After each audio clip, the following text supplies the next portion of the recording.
Hi, good afternoon. It is Saturday and it is 4:40, and we've been out here in Oakland all day long covering this horrific fire that took place here in Oakland. It's called the Ghost Ship Fire because the name of the building is Ghost Ship, and it is a place where it is an art collective where people would have their own artwork and they'd work on their art. And they would also, we've been hearing that people were living there as well. Maybe 16, 18 people live there as well. And then they also hold parties here. They hold these big dance parties with DJs. And that's what happened last night. They held this big party. A lot of people were here. They are not confirming what the number would be, but it might be 7,500, maybe more. But we do know that right now 9 people were confirmed dead inside. But the Sheriff's Department says that number is just going to skyrocket. Dozens and dozens they're expecting to be found inside of this building. And let me just show you the building that we're standing in front of. This is the Ghost Ship building. So right here is the building next to it. There's a firewall that separates this building with the building that was destroyed. And it's right there. That is the Ghost Ship building. And I'm going to show real quick, the Alameda County Sheriff's Office has set up a bunch of tents right here. So let's just make sure that we get that. That is the, try not to get this right in here.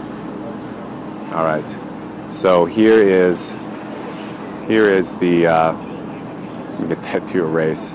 Sorry, I don't mean to have writing on this.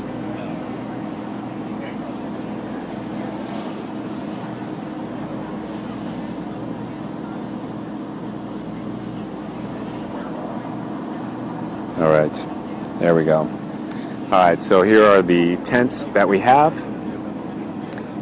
and those are the ones set up by the coroner's office because they are concerned about people being able to see the bodies being pulled from the building. Over there is where I've seen some of the ATF people who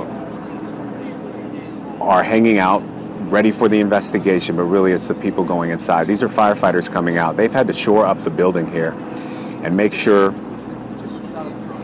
they had to shore up the building here to make sure that nobody was inside, that everybody could get inside. They could make sure that it was structurally sound for the coroner's office to get inside. Let's turn this around here real quick. I want to get this setting off so that they can all right, there we go. Sorry, I had to get this setting off.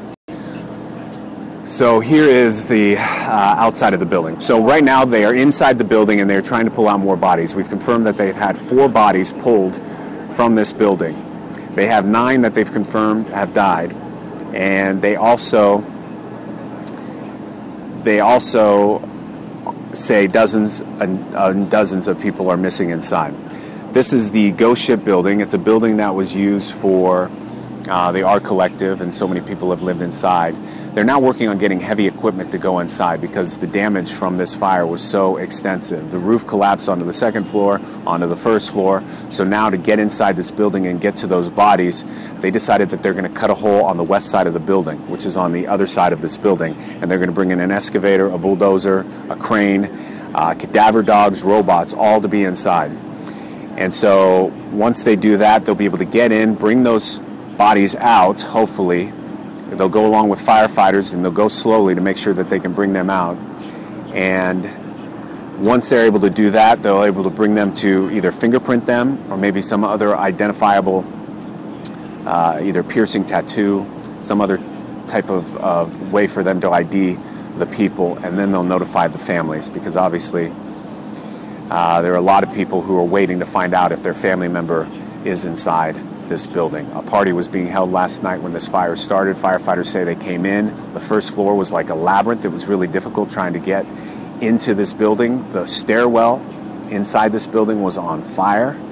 And so firefighters couldn't get up the stairwell, and that meant that people on the 2nd floor where this party was being held couldn't get down that stairwell as well. So it really made for a difficult scene when firefighters arrived here. 3-alarm fire. And so this morning, it's really been an effort of getting it safe for people to go in to start collecting those bodies and bring them out. We did learn that this building was not permitted for what it was being used for. It's permitted as a warehouse, not as a place where people could live, not for parties. If they wanted to throw a party, they needed to get a permit. And we talked to a city councilman who told us that someone should be held accountable because the city knew about all the violations and what was going on in this building, but did nothing about it. They got a lot of complaints over the years. They did nothing about it. So the city councilman said the city should be held accountable, and he included himself as part of that, saying he should be held accountable as well. Obviously a huge tragedy for the city of Oakland here in Alameda County. This is the worst fire since 1991, the Oakland Hills fire that killed many, many people. No word on what the death count could be here. It just could be horrific, and we expect it to be horrific, but right now they're only saying 9 people have been killed. And I know a lot of you are sending condolences to the victims, their families, and all the prayers out there, and I'm sure they appreciate it because a lot of people here, and it's interesting, we've been talking about some of the victims, they may not even have family here in Oakland. We know that a lot of people come here to the Bay Area to live, and there may be a lot of people who are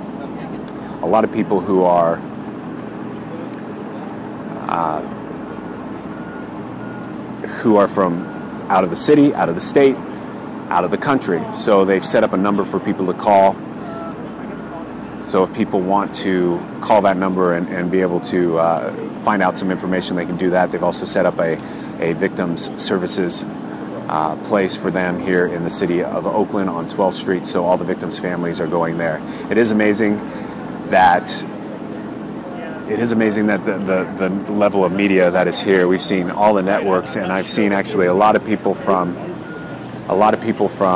overseas here as well. I've noticed that there have been a lot of international news crews here. So let me just show you all of the rest of the news crews that are set up here. This is the media staging area that you can see. And really they blocked off International Boulevard and Fruitvale in both directions here, and have allowed the media to be inside here and report and be able to let the public know what is actually taking place here. But this is going to be a long, long process. They're expecting to be out here for 48 hours. And they are expecting this to take place through Monday, the investigation. And they're not saying this is suspicious. They don't consider this a crime scene right now. But they do have the ATF here. They have county and fire investigators, state investigators, just in case something suspicious pops up that they find. And so if they have to do that, then they already have the investigators on the scene, and it won't hinder what is going on with the recovery operation. So we're going to be out here all day. ABC7 is going to be continuing our coverage. I've been out here since probably 10 this morning, and we've been going on the air all day long talking about what is taking place here. Sad, horrible, tragic, and you just never want to cover stories like this, and you never want to be out here. So, as I reiterate what everybody out there is saying, prayers for the families and the victims, because this is a horrible time for them, and our thoughts should be with them, and hopefully they're getting all the support they need. I know the Red Cross has really been very helpful, bringing in grief counselors and people to talk with, and all those families are together. I know the mayor came out and said she was meeting with them. So it really has been a tough day for all of those victims out there. So, all right, that's it for our Facebook Live. We'll, of course, have continuing coverage on abc7news.com. You can check out our Facebook pages and our Twitter pages as well.